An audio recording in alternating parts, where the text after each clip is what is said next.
Tired of hefty fees eating into your international money transfers?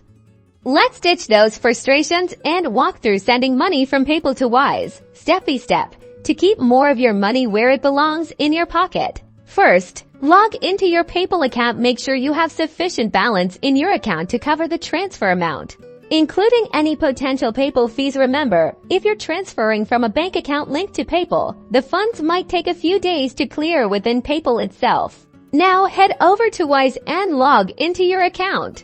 Or create one if you haven't already. You'll need to have a Wise account to receive the funds. Wise is excellent for international transfers because it usually offers better exchange rates and lower fees compared to PayPal for currency conversions. Back on PayPal, look for the Send Money or Send and Request option. Click on that next. You will be prompted to enter the email address associated with your Wise account. This is very important to ensure the money goes to the right place.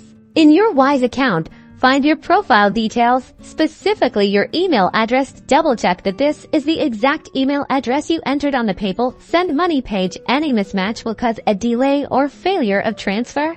Before hitting send, carefully review all the details on the PayPal confirmation screen. Pay close attention to the amount you're sending, the recipient's email address, and the fees PayPal is charging for the transaction. If everything looks good, confirm the payment. Finally, within a few minutes to a few hours depending on the amount and PayPal's processing times, the funds should appear in your Wise account. You can now use these funds through Wise to send money internationally, convert currencies, or however else you need. Congrats, you did it! Don't forget to like and subscribe.